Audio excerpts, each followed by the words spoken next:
There are so few stories with happy endings these days. Well, we have one for you. George Fox, there he was sitting on the farm in Cochrane, Alberta, decided he'd sell a few cows, make an album, and the rest, as they say, is history. Now into your second decade as a performer. Yeah, that's right. An overnight sensation. Oh gosh, yeah, well, it's I'm still having fun. That's the main thing.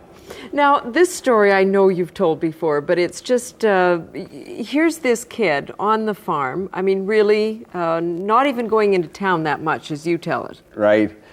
Oh yeah, I was pretty isolated. I was surrounded by cows, that was about it, but not many musical influences early on. But yeah, I don't know. I used to, you know, they say you sit on the tractor long enough, you'll figure out a way to get off of it.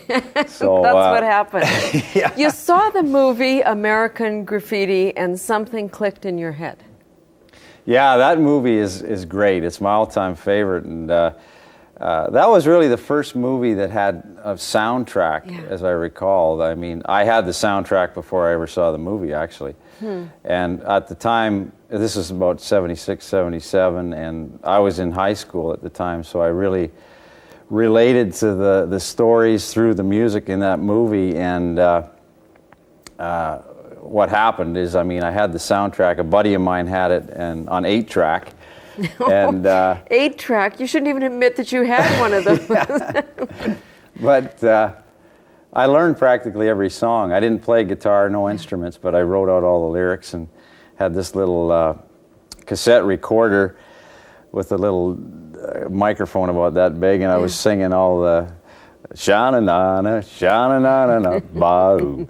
And that was really the spark. I was very excited at that time. You went home, you told your mom, I'm going to start a band.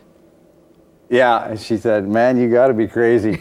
Or she thought that. Actually, she didn't say anything discouraging because, but in retrospect, she thought it was, you know, she figured I would be playing bass guitar or something. When she found out I was the lead singer, that's when she really So was none of shocked. that, it wasn't in the family. You didn't grow up singing around the Christmas table or the Thanksgiving table. No, not at all, actually. But as I say, I think anybody that's a farmer, rancher, spends a lot of time on the tractor, they become closet politicians or cowboy poets or something. And that was, you know, I would daydream to a certain extent, but also, you know, that's where the songwriting started, I think. The other story that was really quite amazing is you went off on an exchange program to Sweden. And you took country music with you that you weren't actually really listening to. I mean, you were a guy that was listening to the Sex Pistols and who knows what. Yeah, that's right. But you took this music because they asked you to bring it. Yeah, I went on this exchange, and my boss in Sweden phoned me before I left Canada, and he said, you got to bring over some country records. They're hard to get. Waylon and Willie and Merle Haggard, and artists that I'd heard of, but I didn't really know their music. So I wanted to get on the good side of my boss, obviously. And when I got there, I was, well, the first two words in Swedish I learned were skottköra och skyffel, which is wheelbarrow and shovel. And here I was in the barn cleaning out the, behind the cows. And this, I couldn't speak Swedish, and I was feeling homesick. The mail strike was on and all that. So I really focused in on these country records and really started to relate to it. So what was the appeal? What drew you in? Well, for one thing, my voice was really suited to country. You know, I've got the baritone, and it's a lot harder work singing, you know, rock music generally. Yeah. And especially the songwriting, when I started to express what I was thinking and feeling, it kind of fell into country more. There is a simplicity to the storytelling which is somehow clean. That's right. Yeah, I think country really is, you know, an interesting craft. You know, country songs. I really think that they're the best songs being written these days, and they, you know, they just release things within people when they hear a song. It just, you know, that voice inside your head that's always going every day. It's all of a sudden it goes on hold, and you let somebody else be the voice singing the country song. And it's really magical. It's always been a magical thing to me. So you decided to sell some cattle so you could cut a demo album. Yeah, that's right. Yeah, it was,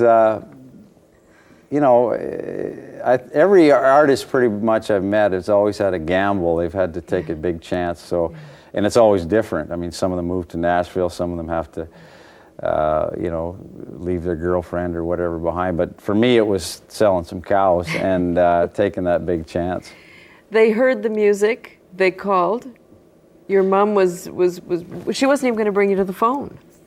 Yeah, she was up at the house, and my dad and I were weaning cattle down at the barn. There's always a lot of music happening when you're weaning cattle between the mamas and the babies. And I did manage to hear her screaming about this phone call from Toronto, and so that was the beginning. I mean, it was, having just the fact that Warner Music was interested, and we wanted to be on the plane to come out and visit. That really made me feel great. I don't think there's been a higher moment in my life, because it was. Was there any doubt at that moment at all? I mean, you're on the farm, you're on the land, you're with your family. This phone call comes. You've got to make the big decision. Yeah, that's right. It was really, more than anything, I was scared. Mm-hmm. And but I think it's like moving to another country, I think, and having to learn a new culture and language to make that change. But like Red Green says, it's, and I'm saying this because I think music and ranching is really similar. It takes a big, it's like bacon and eggs. You can't be just involved like the chicken. You got to be totally committed like the pig. So in a way, in a funny way, it sort of prepared me for what I was in for in the music business. That's an interesting analogy. Yeah. And you still do both. We'll continue our conversation with George Fox. We'll take a little listen to some of his music off the latest CD, Survivor. Come back and talk some more. That girl ain't coming back. Do the math, divide and then subtract.